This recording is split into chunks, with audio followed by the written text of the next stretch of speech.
My daughter-in-law announced she was pregnant for the fourth time, but I was exhausted from raising her children as if they were my own. Then I left, but she called the police on me, and that's when everything unfolded.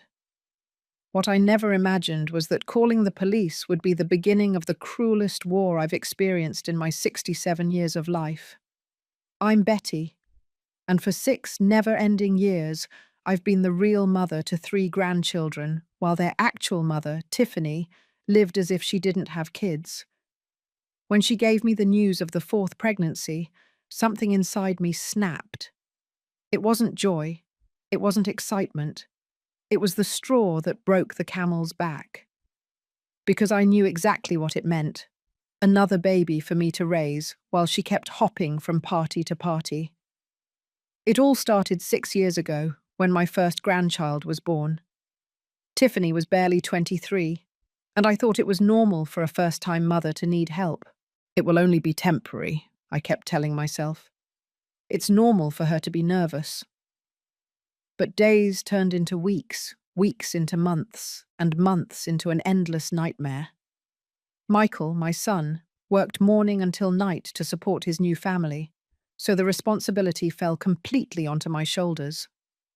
At first, it was just in the afternoons. "Betty, can you watch the baby while I run to the grocery store?"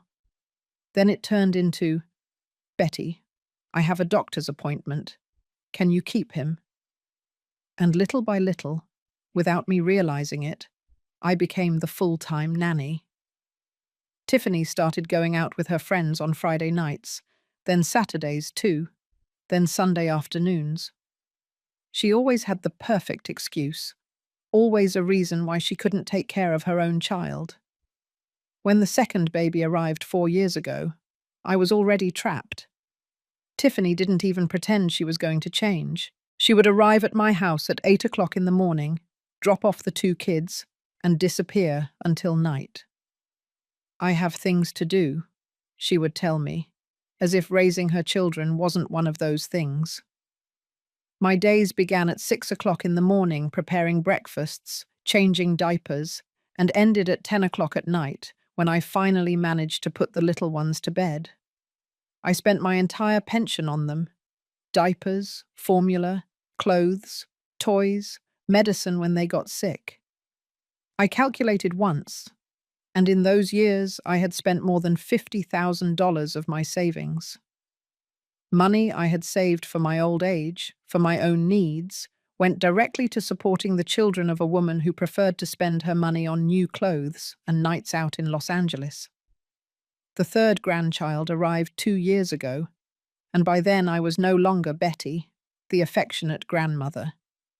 I was Betty, the household slave. 3 children under 6 running around my house, yelling, fighting, while I ran after them as if I were 20 years old again. My knees ached, my back was killing me, but there was no rest. Tiffany had turned my home in San Diego into her personal free daycare. The worst part was that she acted as if she were doing me a favor by letting me watch my grandchildren, as if I should be grateful for the opportunity to raise them. Never a genuine thank you, never any recognition for everything I did. On the contrary, if I ever complained, she would reply, "But Betty, they're your grandkids. Don't you love them?" As if love meant I had to completely sacrifice my life for someone else's irresponsibility. My friends stopped inviting me to their get-togethers because I always had to decline. "I can't. I have the kids." My social life completely vanished. I couldn't go to the doctor without taking 3 little ones with me.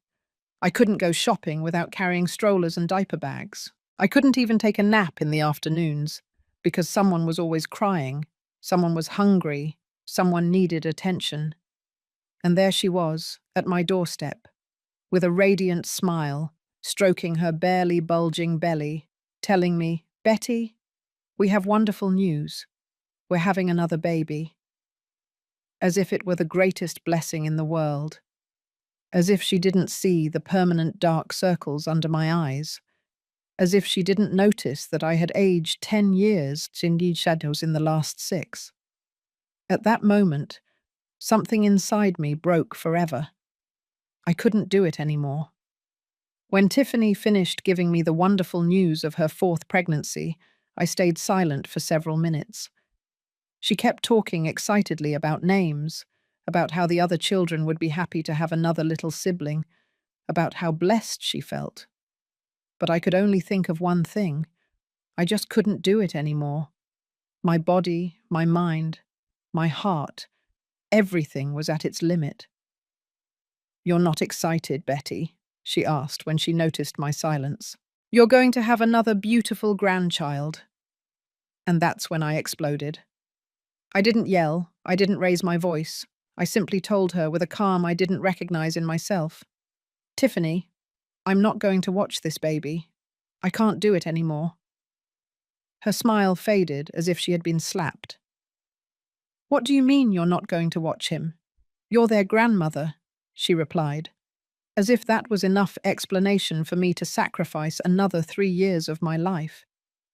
I explained to her that for 6 years I had raised her children while she lived like a single woman, that I had spent all my savings, that I had lost my health, that I no longer had a life of my own.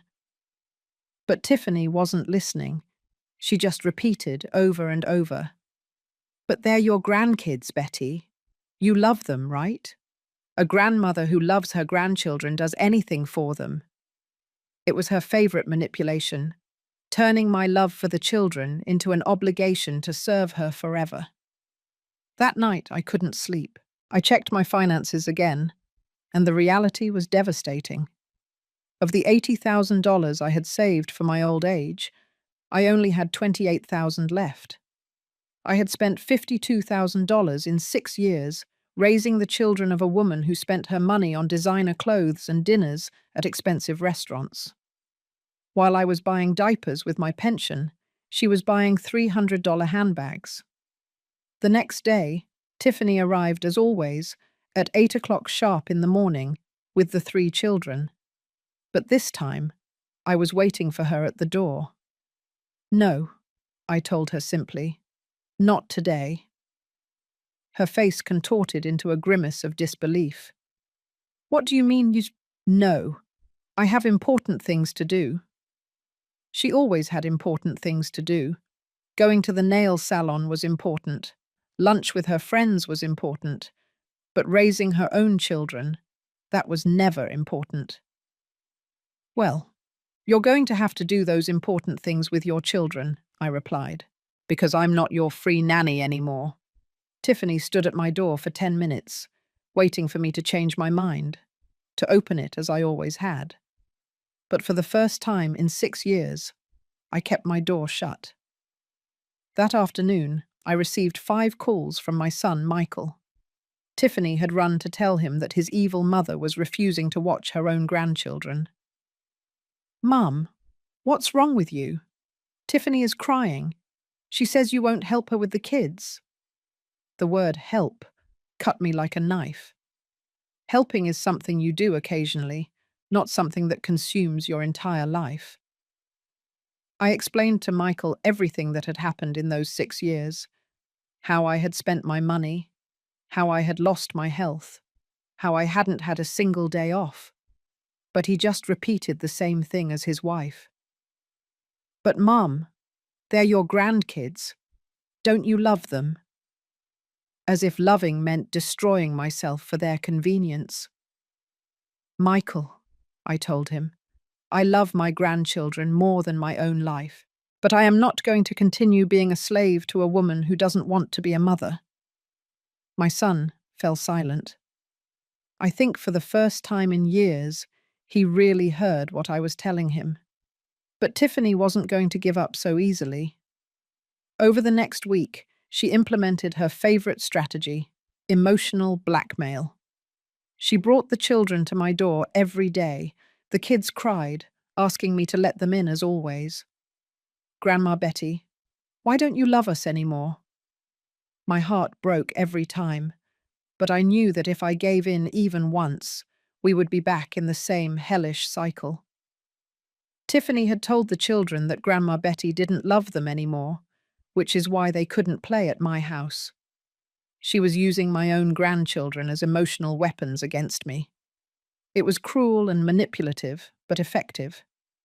Every time I saw their sad little faces pressed against my window, I felt like I was the villain in the story. On Friday of that week, Tiffany showed up at my door with a new strategy. She was accompanied by her sister, Sharon, who started yelling at me as soon as she saw me. "You're a horrible grandmother. How can you abandon these innocent children?" Sharon knew nothing of what I had lived through for 6 years, but she felt entitled to judge me. "If you think it's so horrible for a grandmother not to watch her grandchildren," I replied, "then you can watch them. Tiffany can bring them to your house every day." Sharon immediately fell silent. It was easy to judge from the outside, but no one really wanted to take responsibility. That night, while I was having dinner alone in my house for the first time in 6 years, feeling that strange mix of freedom and guilt, the doorbell rang. It was 9 o'clock at night. I opened the door and there they were, 2 police officers, with Tiffany standing behind them with a triumphant smile. "Ma'am Betty," the senior officer said to me, "we received a complaint of child neglect. This woman says you refuse to watch your grandchildren and that the children are in danger." My world stopped. Tiffany had called the police. She had gone so far as to involve the authorities because I refused to be her slave. "Officer," I said with all the dignity I could muster, "those children are not neglected. They are with their parents, where they should be. I am the grandmother, not the mother. I have no legal obligation to care for someone else's children." But Tiffany had already prepared her version of events. According to her, I had been the primary caregiver for years and had now abruptly abandoned the children without explanation. The police officers explained that while there was nothing illegal about my decision, they wanted to make sure the children were okay. I had to show them messages, photos, any evidence that Tiffany was a negligent mother who had abused my kindness for years.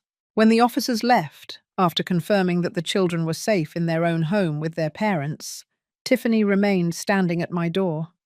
Her triumphant smile had disappeared. "This isn't going to end here, Betty," she told me in a cold voice I had never heard from her. "I'm going to show you who has the power here." And that's when I knew the war was just beginning. After that night with the police, I thought Tiffany would calm down and understand that she couldn't keep manipulating me. How naive I was. What followed were the 3 most hellish weeks of my life, where I discovered how far a person can go when they lose control over someone they had been exploiting for years. The day after the police visit, Tiffany implemented her new strategy: total siege. At 6 o'clock in the morning, the messages started arriving on my phone. "Betty, the baby is crying and I don't know what to do.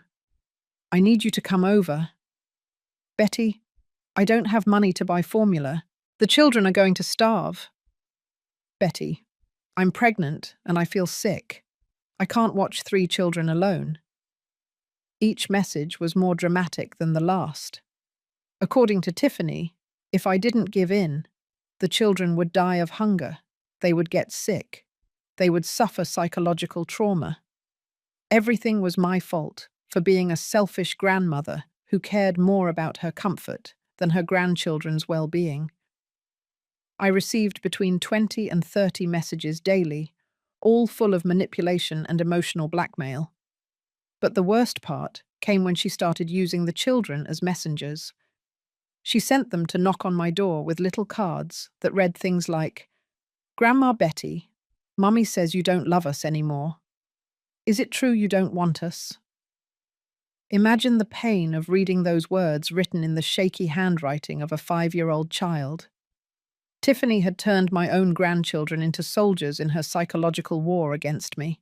One afternoon, the 4-year-old showed up alone at my door, crying. "Grandma, Mummy says if you don't come watch us, Daddy is going to leave the house, and we'll be left with no money. It was a lie, of course. But how do you explain that to a 4-year-old? I hugged her. I comforted her. But I didn't open my door. I knew that if I did, we would be back in the same vicious circle. That night, I received a call from Michael that broke my heart. Mum, Tiffany is really bad. She cries all day, says she can't handle the 3 kids alone. She's pregnant. She's stressed. The kids are suffering too. They ask about you all the time. My son sounded desperate, exhausted. For the first time, he was realizing what I had been carrying for 6 years. Michael, I told him, if Tiffany can't watch 3 children, why did she decide to have a 4th? If she's so overwhelmed, why did she never stay home to watch them herself all these years? My son had no answers. He just repeated that he needed me to be understanding and help the family. But understanding had run out a long time ago. For 6 years, I was more than understanding. I was a saint. I understood when Tiffany needed time for herself. I understood when she went on a trip with friends, leaving me with sick children. I understood when she spent the diaper money on new shoes. I had no more understanding left to give. The following week, Tiffany escalated her campaign. She started calling all my relatives, telling them her distorted version of events. According to her, I had gone crazy overnight and had cruelly abandoned my grandchildren. She didn't mention the 6 years of exploitation.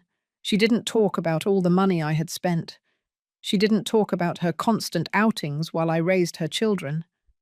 My sister-in-law, Susan, called me, scandalized. Betty, what is wrong with you? Tiffany told me you said you weren't going to watch the kids anymore. Those poor babies need you. When I tried to explain the real situation, she cut me off. Don't give me excuses. A grandmother should always be there for her grandchildren. It was easy to judge from the comfort of her own home, without having lived a single day of what I had lived. Other relatives started avoiding me. At family gatherings, I felt their looks of disapproval, their whispers behind my back. Tiffany had managed to paint me as the villain in the story, as an unnatural grandmother who had abandoned innocent children out of pure selfishness. But what truly devastated me was when my own sister, Sharon, confronted me. Betty, you were always proud, but this is too much. Those children are not to blame for the problems between you and Tiffany. They need you. When I tried to explain everything I had been through, she told me, we all have problems, Betty. But when it comes to children, you sacrifice. Sacrifice? Hadn't 6 years of my life been enough sacrifice? Hadn't $52,000 of my savings been enough sacrifice? Hadn't losing my health, my social life, my freedom been enough sacrifice? But no one wanted to hear that. They only wanted me to continue being the perfect grandmother who kept quiet and put up with everything. Tiffany also started a campaign on social media. She posted photos of the children with sad faces and captions like, "When the people you love most turn their backs on you in the hardest moments." Pregnant and alone, but God never abandons his children. She didn't mention my name directly, but everyone knew who she was talking about. Tiffany's friends started commenting on those posts with messages of support. Oh, friend, how awful that your family isn't supporting you. The kids aren't to blame. May God forgive whoever is making them suffer. A true grandmother would never abandon her grandchildren. Each comment was like a stab in my heart. But the worst came when Tiffany decided to show up at my job. Yes, she went to the office where I worked part-time as a receptionist, bringing the 3 children in dirty clothes, with faces that looked like they hadn't eaten breakfast. She sat in the waiting room and started crying dramatically while the children shouted, "We want Grandma Betty!" My co-workers didn't know where to look. The scandal was such that my boss had to call me into his office. "Betty, I don't know what family problems you have, but you can't bring this drama into the workplace. I had to explain the whole situation, feeling the deepest humiliation of my life. A woman of 67 years having to justify why she didn't want to continue being exploited by her daughter-in-law. That night, when I got home after one of the most humiliating days of my life, I found Tiffany waiting for me at my door. But this time she wasn't alone. She had a man in a suit with her who introduced himself as her lawyer. "Ma'am Betty," the lawyer told me in a professional but threatening voice, "my client has informed me that you have been providing childcare for years and have now abruptly abandoned that responsibility, putting the children at risk. We are considering filing charges for child abandonment and neglect of vulnerable persons." I felt as if the world was collapsing beneath my feet. Tiffany had not only called the police, not only destroyed my family and social reputation, but was now threatening to put me in jail for refusing to continue being her slave. Furthermore, the lawyer continued, "My client is concerned about your mental stability. The drastic change in your behavior suggests you might need a psychiatric evaluation." Tiffany smiled behind the lawyer. Her plan was perfect. If I didn't return to watch her children voluntarily, she was going to force me to do it through the courts or commit me to a psychiatric hospital. That night, alone in my house, I cried as I hadn't cried in years. Not from sadness, but from rage.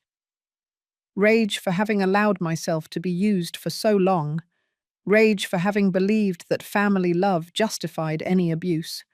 Rage for living in a world where a 67-year-old woman didn't have the right to say no without being crucified by the whole family. But in the midst of that darkness, something began to change inside me. It was no longer just exhaustion I felt. It was determination. If Tiffany wanted a war, she was going to get a war. But this time, I wasn't going to fight alone. After the visit from Tiffany's lawyer, I knew the time had come to stop being the silent victim. For 6 years, I had quietly endured everything, believing that was the proper way to handle family problems. But when someone threatens you with jail for refusing to be their slave, it's time to change the rules of the game. The next day, early in the morning, I went to the bank. For years, I had been giving money for the children's expenses without keeping records. It was time to get all my bank statements, all the transfers, all the withdrawals I had made to support Tiffany's children. The bank employee, an older woman like me, looked at me with compassion when I explained what I needed. "Oh, Ma'am Betty," she said as she printed page after page of bank movements, "my own daughter does the same thing to me. They use us as ATMs, and then they make us feel guilty if we protest." Her words comforted me. I wasn't the only woman in this situation. The numbers on paper were even more devastating than I remembered. In 6 years, I had spent exactly $54,600 on expenses related to my grandchildren. Diapers, formula, clothes, shoes, medicine, toys, food, medical expenses. Everything documented, everything recorded. While Tiffany was buying $400 handbags, I was buying antibiotics for her children with my pension. After the bank, I went straight to an electronics store.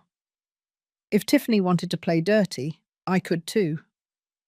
I bought a small digital recorder. Every phone conversation, every visit to my house, every threat, everything would be recorded from now on. There would be no more my word against hers. That afternoon, like clockwork, Tiffany arrived with the children at my door. This time, I had the recorder turned on in my pocket. "Betty, I need you to help me today. The kids haven't eaten and I don't have money to buy food." A total lie. The day before, I had seen her social media where she was showing off her lunch at an expensive restaurant with her friends in New York City. "Tiffany," I told her calmly, "your children are your responsibility, not mine. If you don't have money to feed them, maybe you should consider looking for a job instead of having lunch at expensive restaurants." Her face fell apart. She didn't expect me to know about her outing the day before. "That was a birthday gift from a friend," she yelled. "I can't believe you're spying on me on social media instead of worrying about your grandchildren." Always the same tactic, turning herself into the victim when confronted with the truth. "I'm not spying on anyone," I replied, "but it's interesting that you have money for restaurants, but not for feeding your children." The recorder captured every word, every tone of voice. This conversation would serve me later. That night, I received an unexpected call. It was my neighbor, Monica, a 62-year-old woman who lived 3 houses down. "Betty, can we talk? I've been watching everything that's happening at your house, and I think you need to know you're not alone in this." The next day, Monica came over for coffee and told me her own story. Her daughter had done the exact same thing for 4 years. She had turned her into a full-time nanny while she looked for work and went out partying. "I spent my savings, I lost my health, and when I finally said enough, she accused me of not loving my granddaughter. I had to go to therapy to understand that saying no didn't make me a bad grandmother."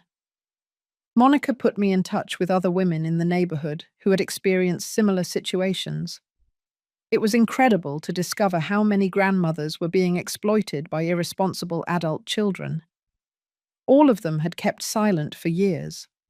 All of them had felt guilty for wanting to reclaim their lives. "Betty," Monica told me, "what Tiffany is doing has a name: economic and emotional elder abuse. It's not family love, it's pure and simple exploitation." I had never thought of it that way, but she was right. If a stranger had treated me the way Tiffany had treated me for 6 years, I would have called the police from day one. With the support of these women, I began to document everything systematically. Every time Tiffany showed up at my door, every threat, every manipulation, everything was recorded. I also started taking pictures of the times she dropped off the children and picked them up. Evidence that I was the de facto caregiver while she lived like a single woman. A week later, Tiffany showed up with a new strategy. This time, she was accompanied by a woman who introduced herself as a social worker. "Ma'am Betty, we received an anonymous report about possible child neglect at this address. We need to inspect the living conditions of the children." My heart stopped for a moment, but then I remembered that the children didn't live with me. "The children don't live here," I explained to the social worker. "They live with their parents as they should. I am just the grandmother." Tiffany had lied again. She had told social services that the children lived with me to create more problems. The social worker apologized for the confusion and left, but Tiffany remained. "I told you this wasn't going to end here, Betty. I can make your life impossible until you come back and watch my children." Her mask had completely fallen. She was no longer pretending it was about the children's well-being. It was pure vengeance for having lost her personal slave. "Tiffany," I told her with a calm that surprised myself, "you can bring all the lawyers, social workers, and police you want, but I'm not raising your children anymore. Find a daycare, hire a nanny, or better yet, stay home and be the mother you should have been from the beginning." Her response was predictable. "You're a horrible grandmother. The children are going to grow up hating you for this." It was her last resort, the threat that I would lose my grandchildren's love. But Monica had already prepared me for this. Children who grow up seeing their parents exploit their grandparents don't learn to love. They learn to use. You're doing them a favor by teaching them that boundaries exist. That night, as I reviewed all the evidence I had collected, I felt something I hadn't felt in years: hope. I was no longer alone in this battle. I had documentation, I had witnesses, I had emotional support. But above all, I had something I had lost for 6 years: my dignity back. The next day, I received a call from an unknown number. It was Joe, a lawyer specializing in elder rights, whom Monica had recommended to me. "Ma'am Betty, your neighbor told me about your situation. I'd like to offer you a free consultation. What you described constitutes economic and emotional abuse, and there are legal ways to protect yourself." For the first time in weeks, I smiled genuinely. Tiffany had made a mistake by involving lawyers and legal threats. She thought she would intimidate me and make me rush back to watch her children. But what she had accomplished was waking me up completely. If she wanted a legal battle, she was going to get one. But this time, I would have a lawyer too. During the consultation with Joe, I learned that I had more rights than I imagined. "Ma'am Betty, no grandmother has a legal obligation to watch her grandchildren. The fact that you did it voluntarily for years doesn't create any permanent legal responsibility. You have the right to change your mind whenever you wish." "And the threats from her lawyer about child abandonment?" I asked. Joe laughed. "Pure intimidation with no legal basis. The children are not abandoned. They are with their parents. You never had legal custody, so you cannot be accused of abandonment." I left that office feeling as if I had recovered my power. For years, I had been led to believe that it was my obligation to sacrifice my life for Tiffany's convenience. But it turned out the law was on my side. Love is not slavery, and being a grandmother doesn't mean giving up my rights as a human being. That night, I prepared my counterattack. If Tiffany wanted to play with lawyers and threats, I was going to teach her how to play that game correctly. With Joe as my attorney and all the documentation in order, it was time to go on the offensive. For 6 years, I had been reactive, always responding to Tiffany's demands and manipulations. But now I had the tools to completely change the dynamic of this war she had started. Joe helped me draft a formal letter addressed to both Tiffany and her lawyer. In clear legal terms, it established that I had no obligation to provide childcare, that any future threats would be considered harassment, and that I had the right to request a restraining order if the harassment continued. The letter included copies of all my bank statements, evidence of the $54,600 I had spent, and recordings of the recent threats. "Betty," Joe told me as we reviewed the document, "this letter is going to completely change the tone of the negotiations. Tiffany is going to realize that she's no longer dealing with a helpless victim, but with someone who knows her rights and is willing to defend them." The day we sent the letter, I also implemented other protective measures. I changed the locks on my house and installed a security system with cameras at the entrance. If Tiffany wanted to continue harassing me, everything would be recorded as additional evidence. I also informed my job about the situation and provided them with a photo of Tiffany so they wouldn't let her into the building. The response was immediate. 3 days later, Tiffany's lawyer called Joe asking for a meeting. "It looks like your letter scared them," Joe told me with a smile. "They want to negotiate." It was exactly what we had expected. Threats and intimidation only work against people who don't know their rights. But Tiffany wasn't going to give up so easily.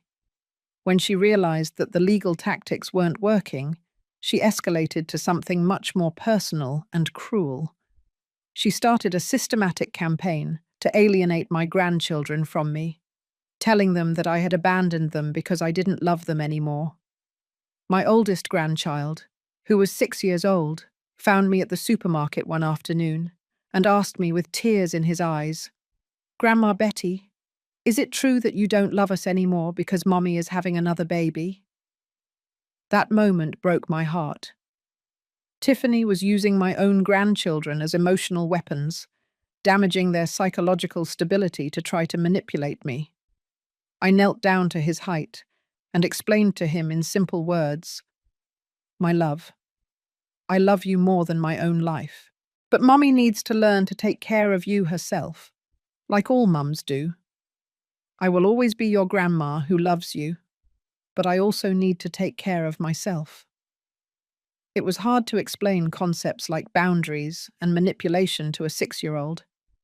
That night, I called Michael and made it very clear what I thought about his wife's tactics. Michael, if Tiffany keeps using the children as emotional weapons, I'm going to request that a child psychologist evaluate the damage she is causing them. No child should be manipulated that way. My son fell silent. I think he was finally beginning to see his wife's true character. Meanwhile, my support network continued to grow. Monica introduced me to other grandmothers who had been through similar situations, and together we started a small support group that met on Wednesday afternoons. It was incredible to hear stories so similar to mine. Adult children who had turned their mothers into full-time nannies, who had exploited their maternal love until they were completely exhausted. What hurts me the most, a woman named Carla told me, is that my own daughter makes me feel guilty for wanting to have a life of my own at 70 years old. As if raising my own children wasn't enough. As if I now have to raise hers, too. We all nodded. That manufactured guilt was the most powerful weapon they used against us. The group helped me understand something fundamental. What I had lived through wasn't just a personal problem. It was a social pattern. There was a whole generation of older women being exploited by adult children who refused to take on their parental responsibilities. And all of us had kept silent for years, believing that was family love. 2 weeks after sending the legal letter, Tiffany appeared at my door with a new strategy. This time, she didn't come with lawyers or threats. She came crying, with an act worthy of a cheap movie. "Betty, please forgive me. I'm pregnant. I'm scared. I don't know how I'm going to manage 4 children. I need you." For a moment, my maternal instinct almost betrayed me. Seeing a pregnant woman crying awakened all my protective impulses. But then I remembered Joe's words. "Betty, manipulators always come back with tears when threats don't work. Don't confuse manipulation with genuine repentance." "Tiffany," I told her, keeping the door closed, "if you're really sorry, prove it. Find a job. Hire a nanny. Learn to be the mother your children need. But I'm not going to be your easy solution anymore." Her tears dried up immediately, and I saw her transform back into the cold, calculating person she really was. "All right, Betty," she said in a completely different voice. "If you want to play this way, we'll play. But I warn you, you're going to lose more than you gain." It was a clear threat, but this time I wasn't scared. I had a lawyer, I had evidence, and I had something more powerful. I no longer cared about losing something that had never been healthy in the first place. The next day, Tiffany implemented her threat. She went to the children's school and told the teachers that I had been harassing them, that I had become unstable, and that they shouldn't allow me to get near them. As a result, when I went to pick up my oldest grandchild to take him to the dentist, an appointment I had scheduled and paid for, they told me I couldn't take him. The humiliation was enormous, but Joe had prepared me for this type of tactic. I immediately called the school from the parking lot and asked to speak with the principal. I explained the legal situation and informed her that I had rights as a grandmother and that any restriction based on false accusations would be considered defamation. Furthermore, I added, I have medical documentation that proves I have been the one taking the children to all their medical appointments for the last 6 years. If they want to verify my mental stability, I can provide them with recent psychological evaluations. The principal apologized and allowed me to pick up my grandchild, but the damage was already done. Tiffany had managed to create doubts about my character at the school. That night, while I was helping my grandson with his homework, it was Wednesday, one of the days Michael brought the children to me because Tiffany was out relaxing, the child asked me, "Grandma, why does Mommy say you're mad at us?" Again, using the children as pawns in her cruel game. "My love," I explained patiently, I could never be mad at you. But sometimes adults have problems that children don't understand. The only thing you need to know is that I love you and I always will. But inside, my heart was breaking to see how Tiffany was psychologically damaging her own children to get her way. That night, I made a decision that would change everything. I was no longer going to play defensively. If Tiffany wanted an all-out war, where she used the children as weapons and publicly defamed my character, then I was going to expose the whole truth. It was time for the whole family, all the neighbors, everyone who had been judging me, to know exactly who Tiffany really was. Joe had mentioned that I had enough evidence for a solid case of harassment and defamation, but more than winning a legal battle, I wanted to win something much more important. I wanted to recover my reputation and protect my grandchildren from the psychological harm their mother was causing them. The next family gathering would be in 2 weeks, at my sister Sharon's house for my nephew's birthday. The whole family would be there, including Tiffany and Michael. It was the perfect moment for my final counterattack. During the 2 weeks leading up to my nephew's birthday, I meticulously prepared what would be my moment of truth. Joe helped me organize all the evidence into a clear and compelling presentation. Bank statements, audio recordings, text messages, testimonies from the children's teachers. Everything was perfectly documented and organized chronologically. Betty, Joe told me as we reviewed the materials, you have one of the most solid cases of economic and emotional elder abuse I've ever seen. Any judge who sees this evidence would immediately understand what you have lived through. But my goal wasn't to go to trial. My goal was for my own family to understand the truth before it was too late. I also prepared something else, a detailed report of all the expenses I had incurred for 6 years, not just the money, but the time. I calculated that I had dedicated an average of 12 hours daily to watching the children, which was equivalent to approximately 26,000 hours of unpaid labor. If I had been a professional nanny, I would have earned close to $300,000 for those services. The night before the family gathering, Monica came to keep me company while I finished organizing everything. Are you sure you want to do this, Betty? Once you say everything, there's no turning back. She was right. Publicly exposing Tiffany was going to create a definitive rupture in the family, but I had already made my decision. Monica, I replied, for 6 years, I have kept silent while she slowly destroyed me. I have allowed them to paint me as the villain while she presents herself as the victim. No more. If they are going to judge me, let it be for the complete truth, not for Tiffany's lies. The day of the birthday, I arrived early at Sharon's house in Denver, Colorado. I wanted to talk to her before the others arrived. My sister greeted me with obvious coldness. Tiffany had done an excellent job poisoning the family against me. Betty, I hope you come with a better attitude today. This is my son's birthday. I don't want drama. Sharon, I told her calmly, I just want you to know that today you are going to hear things you might not expect. But everything I am going to say is the truth, and I have evidence to back it up.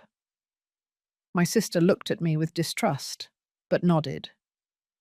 When the relatives started arriving, I could feel the tension in the air, the looks of disapproval, the whispers, the physical distance. Tiffany had done her job perfectly. Everyone saw me as the cruel grandmother who had abandoned her grandchildren out of pure selfishness. Tiffany arrived late, of course, making a dramatic entrance with her 5-month belly perfectly highlighted by a tight pink dress. She came with the 3 children impeccably dressed and groomed, the perfect image of the devoted, hard-working mother. Michael carried bags of expensive gifts, showing how generous the family was despite my cruelties. During the first hour of the party, Tiffany dedicated herself to reinforcing her narrative. Subtle but poisonous comments. Oh, it's so nice that Betty could come. The kids miss her so much. It's so hard watching 3 children alone.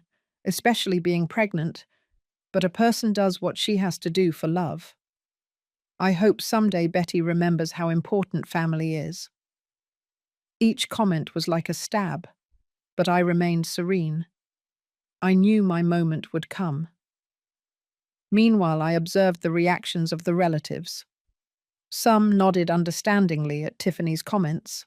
Others looked at me with a mixture of disappointment and pity. Only my brother-in-law, Robert, seemed uncomfortable with the whole situation. The moment came when Sharon asked for attention to make a toast to her son. When she finished, I stood up. Family, I would also like to say a few words. I know many of you have heard one version of what has happened between Tiffany and me. Today, I want you to hear the complete version, with evidence. The silence that followed was so dense you could cut it with a knife. Tiffany looked at me with poorly disguised panic. Michael looked confused. The other relatives seemed uncomfortable but curious. I began by telling them the complete truth of the last 6 years. Not just the facts, but the real numbers. For 6 years, I have spent $54,600 of my savings supporting Tiffany's children. I have all the bank statements here to prove it. I took out the folders of documents and began showing them the evidence. I have worked an average of 12 hours daily as an unpaid nanny, which is equivalent to a full-time job with no days off, no vacations, no bonuses. The relatives' faces began to change. The numbers didn't lie. I continued, showing them the audio recordings where Tiffany threatened me, the text messages where she emotionally blackmailed me, the photos of her at expensive restaurants while I bought medicine for her children with my pension. Here you have evidence that while I was spending my savings on diapers, she was buying $400 handbags. Tiffany tried to interrupt. Betty, this is ridiculous. You're exaggerating everything. But I kept speaking, keeping my voice calm and presenting evidence after evidence. The receipts for medicine, the pediatrician bills that I had paid, the testimonies from the teachers, that I was the one who attended all the school meetings.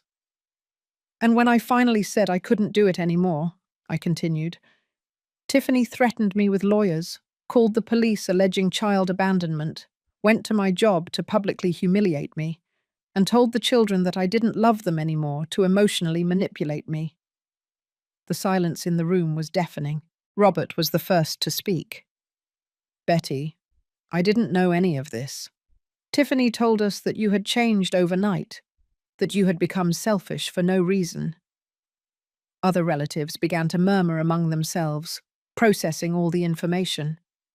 Tiffany, seeing that she was losing control of the narrative, stood up dramatically. I can't believe you're believing these lies. Betty is making all this up because she's resentful that I'm having another baby. But her act no longer worked. The bank documents, the recordings, everything was irrefutable evidence. My sister Sharon approached to check the papers. Her face turned pale as she read the bank statements. Betty, I didn't know you had spent so much money. The amount was devastating even for someone seeing it for the first time. Michael, who had been silent all this time, finally exploded. Tiffany, is all this true? You've been manipulating my mother for years. His wife tried to defend herself, but the evidence was too clear. For the first time in years, my son was seeing his wife clearly. Of course not, Tiffany yelled. Your mother is exaggerating everything. I just needed help like any young mother. But her voice sounded desperate, no longer convincing. The numbers spoke for themselves. Then I pulled out my final card. A report from the child psychologist I had consulted about the emotional impact on the children. This professional confirms that using children as emotional weapons against their grandparents causes severe psychological damage. Tiffany has not only abused me, she is damaging her own children to manipulate me. At that moment, the children, who had been playing in the backyard, came running in. My oldest grandson approached me and hugged me. Grandma Betty, Why is everyone yelling? Tiffany immediately tried to pull him away from me, but Michael stopped her. No, he told his wife firmly. No, P. My mother has the right to see her grandchildren without you using them as pawns in your games. It was the first time Michael had defended anyone other than Tiffany. The atmosphere in the room had completely changed. The relatives who had previously looked at me with disapproval now looked at Tiffany with disgust. The truth had that power. Once exposed, it was impossible to ignore. Tiffany, seeing that she had completely lost control of the situation and that the entire family now knew the truth, did something no one expected. She grabbed her belly dramatically and began to moan. "Oh no! Something is wrong with the baby. It hurts so much." She dropped onto the sofa, faking contractions, with an act so exaggerated it seemed straight out of a low-budget soap opera. Panic immediately took over the room. Michael ran to her. Relatives started talking about calling an ambulance, and I stood watching the most pathetic scene I had ever witnessed in my life. Tiffany had played her final card, faking a medical emergency to divert attention from all the evidence I had just presented. "Quick, call 911, Michael shouted, completely convinced by his wife's performance. "Tiffany, breathe. Everything is going to be okay." But I had lived with this woman for 6 years. I knew her manipulations better than anyone, and this was the most desperate of them all. "Michael," I said calmly, "if she were really having a medical emergency, she wouldn't be speaking so clearly, nor would her cheeks be flushed. She's faking it." My comment caused several relatives to look at me in horror. How could I be so cruel as to accuse a pregnant woman of faking an emergency? But Robert, who is a retired doctor, approached to examine her. "Tiffany, let me check your pulse and blood pressure," he said professionally.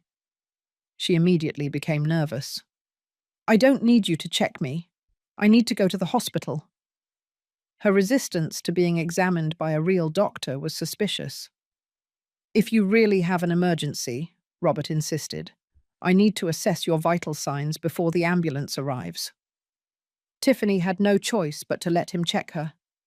After a few minutes, Robert stood up with a serious expression. "Tiffany, your pulse is normal, your blood pressure is normal, and you show no signs of fetal distress.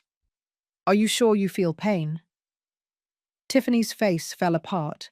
She had been caught by a medical professional in front of the whole family. Her last desperate resort had failed miserably. "Me? Well, maybe it was just a scare," she muttered, miraculously recovering from her medical emergency. The silence that followed was more powerful than any accusation. All the relatives realized what had just happened. Tiffany had faked a medical emergency to avoid facing the consequences of her years of manipulation and abuse. It was the height of dishonesty. Sharon was the first to speak. "Tiffany, did you just fake a medical emergency? Seriously?" Her voice was full of disgust and disappointment. It was one thing to lie about family problems, but faking that an unborn baby was in danger crossed every imaginable line. Michael stood looking at his wife as if seeing her for the first time in his life. "Tiffany, what did you just do?" His voice trembled with disbelief and humiliation. In that moment, I think he finally understood who he had married. Tiffany tried to defend herself. "I did feel something. Maybe it was nerves because of all this attacking me." But no one believed her anymore. She had shown her true character in the most grotesque way possible. Even the relatives who had been on her side now looked at her with repulsion. "Tiffany," I told her with a voice firmer than I had heard in years, "faking a pregnant medical emergency is the lowest thing you've done so far. And that's saying a lot considering everything you've done to me for 6 years." I no longer had to hold back. Everyone had seen her true nature. The children, who had been scared by their mother's apparent medical problem, now looked confused. My oldest grandson asked me, "Grandma, is Mommy okay?" The baby is fine. I had to comfort him and explain that everything was okay, while internally I was horrified that Tiffany had even used her pregnancy as a weapon of manipulation. Michael took the children's hands. Kids, let's go out to the backyard for a moment while the adults finish talking. He needed to protect his children from seeing more of this public humiliation. It was the first responsible parental decision I had seen him make in years. When the children left, the tension in the room was palpable. Tiffany realized she had made a fatal mistake. Faking a medical emergency had been the straw that broke the camel's back for everyone present. It was no longer just a matter of family problems. She had shown a lack of character that was impossible to ignore. "I think you should leave, Tiffany," Sharon told her in a cold voice I had never heard from her. "This is my family's home, and you are no longer welcome here." My sister, who had criticized me days earlier for not helping enough, was now throwing Tiffany out of her house. "You can't do this," Tiffany protested. "I'm part of this family. I'm pregnant with Betty's great-grandchild." But her protests sounded desperate and pathetic. She had burned all her bridges in a single afternoon. Robert approached me. "Betty, I owe you a huge apology. We all owe you an apology. We didn't know. We had no idea what you had been living through." His public acknowledgement of my suffering moved me to tears. After years of being the villain, someone finally recognized my pain. Other relatives began to approach with similar apologies. "Betty, forgive us for judging you without knowing the whole story. We didn't know you had spent so much money. We understand now why you needed to set boundaries." It was overwhelming to receive so much validation after years of misunderstanding. Michael returned without the children, who had stayed playing in the backyard with their cousins. His face reflected a mixture of shame, confusion, and something that seemed to be the awakening of a conscience that had been asleep for years. He approached me with tears in his eyes. "Mom," he said in a broken voice, "I'm so sorry I didn't believe you. I'm so sorry I didn't see what Tiffany was doing to you. I'm so sorry I allowed you to sacrifice your life for my family." It was the first time in years that my son spoke to me as a son and not as Tiffany's husband. Tiffany, seeing that she had lost even her own husband, made one last desperate attempt. "Michael, you can't believe your mother. She's exaggerating everything. I just needed help like any mother." But her words no longer held power. Everyone had seen the evidence. Everyone had witnessed her pathetic performance. "Tiffany," Michael told her with a firmness that I had never heard from him, "no more. Mum is right. You have taken advantage of her for years, and I have been an accomplice by allowing it. This ends today." It was incredible to see my son finally find his backbone after years of being manipulated. "What does that mean?" Tiffany asked with panic in her voice. She realized she was losing not only the extended family, but possibly her own husband. Her kingdom of manipulation was completely crumbling. "It means," Michael replied, "that you're going to look for a job, you're going to hire a professional nanny, and you're going to stop using my mother as your personal slave. And it means that if you ever threaten or harass her again, I myself will support any legal action she wants to take against you." The power had completely shifted hands. For years, Tiffany had controlled the family narrative, manipulated everyone's emotions, and turned the victim into the villain. But the truth had an unstoppable force, and once exposed, it had destroyed her entire architecture of lies. Tiffany got up from the sofa with the little dignity she had left. "This isn't going to end here," she muttered. But her threat sounded empty. She no longer had an army. She no longer had allies. She no longer had power. She was just a pregnant woman who had been exposed as the manipulator she really was. When she left, taking with her the remnants of her destroyed credibility, the silence in the room was different. It wasn't the uncomfortable silence of a secret, but the liberating silence of the truth, finally spoken. After Tiffany walked out of Sharon's house, humiliated, the family atmosphere completely changed. For the first time in years, I could breathe freely at a family gathering. The whispers and looks of disapproval had been replaced by sincere hugs and genuine apologies. But I knew this was only the beginning. Tiffany wasn't going to accept this public defeat without attempting some kind of final revenge. Over the following weeks, things changed dramatically in my family. Michael started bringing the children to me regularly, but not so I would watch them while he worked, but so we could spend quality time as grandmother and grandchildren. "Mum," he told me one day, "I want my kids to have a normal relationship with you, not an exploitative one." It was beautiful to be able to play with my grandchildren without feeling the weight of total responsibility on my shoulders. I could read them stories without worrying about changing diapers all night. I could take them to the park without agonizing over medical expenses. For the first time in 6 years, being a grandmother was a joy and not a burden. Michael also started telling me things he had previously kept secret. "Mum, Tiffany always told me that you enjoyed watching the kids, that you felt useful doing it.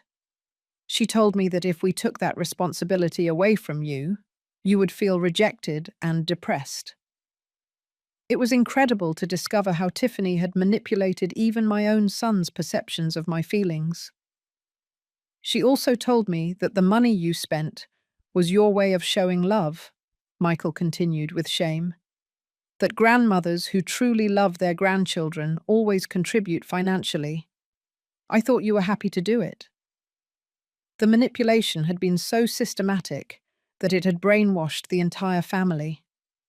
Meanwhile, my support network with Monica and the other grandmothers had strengthened enormously. We now met 2 times a week, and we had started helping other older women who were in similar situations. Betty, a new woman in the group, told me, "Your story gave me the strength to confront my own daughter. For 4 years, I've been raising my 2 grandchildren while she lives like a single woman." It was powerful to discover that my experience could help other women reclaim their lives.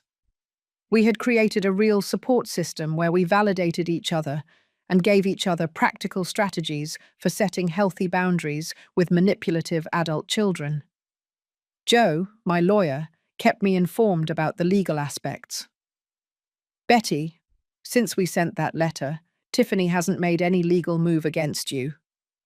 Her lawyer probably warned her that she doesn't have a case. In fact, if she continues to harass you, we have a solid case against her." It was reassuring to know that the law was on my side. But Tiffany hadn't completely disappeared. Michael told me that the situation at home was unbearable.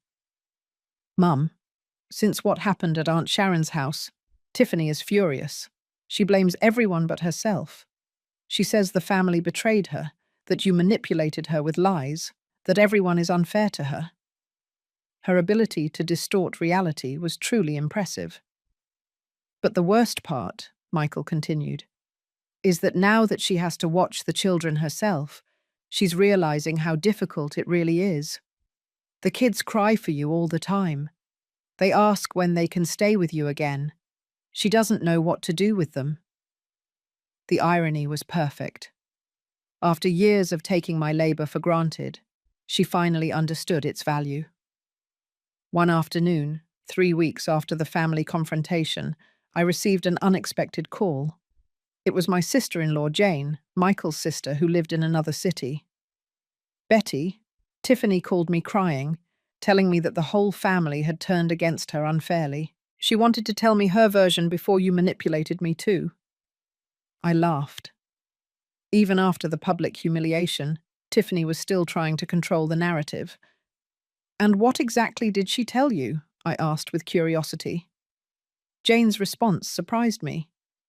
"Well, after listening to her version, I asked her to show me evidence of her accusations. She couldn't show me anything. Then I asked her if it was true that you had spent more than $50,000. And she admitted that yes, but said you had done it voluntarily, period. Jane, I told her, slave labor is also technically voluntary at first, but that doesn't make it any less abusive. My sister-in-law understood immediately. The truth had that clarity that penetrated any manipulation. But the most significant call came one Thursday night. It was Michael, and he sounded more serious than usual. "Mum, I need to tell you something important. Tiffany finally confessed something that changes everything." My heart raced. What else could there be? It turns out that for these 6 years, Tiffany has been lying about her financial situation, Michael told me in a trembling voice. She has a secret savings account with more than $80,000. The entire time you were spending your pension on our children, she had enough money to cover all those expenses. The world stopped for a moment. Not only had I been exploited as a free nanny, but I had been economically defrauded, while Tiffany secretly accumulated money. "How did you discover this?" I asked, trying to control my indignation. "I was reviewing some papers for the baby's insurance when I found the bank statements," Michael explained. "When I confronted her, she first denied everything, then said it was money from her family, but finally admitted that she had been saving it for emergencies while you were paying for everything for the children." The betrayal was even deeper than I had imagined. For years, while I worried about not having enough money for medicine or diapers, Tiffany had a hidden fortune. She had turned my maternal love into her personal enrichment plan. "Michael," I told him with a calm I didn't feel, "I want you to document that bank account. This is no longer just emotional abuse. It's economic fraud." My son promised to get all the information. For the first time, he was completely on my side. That night, I called Joe to tell him about the discovery. His reaction was immediate. "Betty, this changes everything legally. If she had economic resources and allowed you to spend your savings while feigning necessity, we have grounds for a lawsuit for fraud and financial elder abuse. This is a federal crime." The irony was incredible. Tiffany, in her eagerness to control and manipulate, had made mistakes that could now result in serious legal consequences. Her greed and dishonesty had finally been completely exposed. The next day, Michael came to my house in New York with a folder full of documents. Bank statements, transfers, even receipts for expensive purchases Tiffany had made while I was spending my savings. "Mum, there's more. I also discovered that she has been selling some of the toys and clothes you bought for the children. She sold them online and kept the money." It was the height of dehumanization. Not only had she abused my love and my money, but she had turned the gifts for my grandchildren into her personal source of additional income. She was a person with no moral limits. "Michael," I told him as I reviewed all the evidence, "your wife is not just manipulative. She's a professional scammer, and I think it's time she faced the legal consequences of her actions." My son nodded, with tears in his eyes. He finally understood completely who he had married. That afternoon, I scheduled an urgent meeting with Joe. With all this new evidence, it was no longer just about setting family boundaries. It was about seeking real justice for years of systematic abuse. Tiffany had severely underestimated the grandmother she had been exploiting. The war she had started was about to end, but not as she expected. With all the evidence of economic fraud in my hands, Joe and I prepared a legal strategy that Tiffany never saw coming. Not only were we going to sue her for the $54,600 she had allowed me to spend while she had secret savings, but also for punitive damages for financial elder abuse. "Betty," Joe told me with a smile, "this is going to be more than a legal victory. It's going to be a lesson about the consequences of exploiting older people." But before proceeding legally, I decided to give Tiffany one last opportunity to do the right thing. I asked Michael to organize a family meeting on neutral ground, Joe's office. I wanted her to see all the evidence of her fraud and give her the opportunity to return the money and genuinely apologize before things escalated to court. The meeting was exactly what I expected. Tiffany arrived with her lawyer, maintaining her air of a misunderstood victim until the last moment. "I don't understand why we need lawyers to solve family problems," she began with her usual sweet voice. But when Joe placed all the bank statements from her secret account on the table, her face completely fell apart. "Tiffany," I said, looking her directly in the eyes, "for 6 years, you allowed me to spend my savings while you secretly accumulated more than $80,000. This isn't a family conflict. It's economic fraud." Her lawyer quickly reviewed the documents, and his expression turned serious. He knew his client was in serious legal trouble. Those savings were for emergencies," Tiffany stammered. "I didn't know Betty was spending so much money." Lie after lie, even when the evidence was irrefutable. Her inability to take responsibility was pathological. Joe intervened professionally. "Ms. Tiffany, we have documentation that you knew exactly how much money Mom Betty was spending, because there are text messages where you specifically asked her to buy expensive things for the children. We also have evidence that you sold the gifts she bought and kept the money." Tiffany's lawyer whispered something in her ear, and she turned even paler. "What? What do you want me to do?" she finally asked, her arrogance replaced by real panic. For the first time in years, she realized there were real consequences for her actions. "We want full restitution," I replied firmly. "The $54,600 you made me spend, plus interest, plus a public apology to the entire family for the lies you spread about me. If you accept this voluntarily, we will not proceed with criminal charges." Tiffany looked at her lawyer, searching for some way out, but he shook his head. "Ma'am, my recommendation is that you accept the agreement. The evidence against you is overwhelming, and the charges for financial elder abuse can result in jail time." Reality finally hit her like a bucket of cold water. "I don't have $80,000 liquid," she murmured. "I would have to sell some investments." It was incredible. Even at this moment, she was still trying to minimize what she had done. It wasn't her investments she had to sacrifice. It was my stolen money she had to return. Michael, who had been silent throughout the meeting, finally spoke. "Tiffany, you are going to return every single penny you stole from my mother. And if you don't have the liquid money, you're going to sell whatever is necessary to get it." My son had finally found his voice and his backbone. "Steal?" Tiffany protested. "I never stole anything. She gave that money voluntarily." Even when faced with irrefutable evidence, she remained incapable of admitting the truth. Her disconnect from reality was truly impressive. Allowing someone to spend their savings under false pretenses while you have your own resources is fraud, Joe explained patiently. The fact that the victim gave the money voluntarily does not change the criminal nature of the deception. The words victim and criminal seemed to hit her physically. After 2 hours of tense negotiations, Tiffany finally accepted the terms. She would return the $54,600 in 3 payments over the next 6 months, make a public written apology to the entire family, and sign an agreement acknowledging that she had financially abused me for years.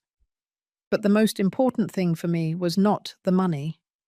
It was seeing how, for the first time in 6 years, Tiffany had to face the real consequences of her actions. She could no longer manipulate. She could no longer lie. She could no longer turn herself into the victim.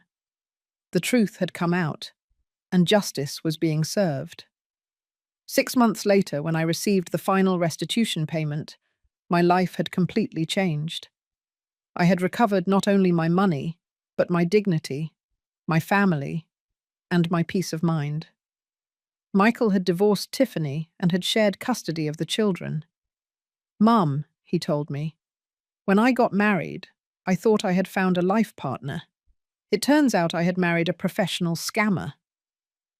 The children now came to visit me 2 times a week, but as normal grandchildren visiting their grandmother. We played, we cooked together, I taught them new things, and when they got tired or misbehaved, I returned them to their father. It was exactly as it should have been from the beginning. My support group with Monica and the other grandmothers had grown to include more than 20 women. We had helped dozens of grandmothers establish healthy boundaries with abusive adult children. "Betty," a new woman told me, "your story saved my life. I had been exploited by my daughter for 8 years and thought it was normal."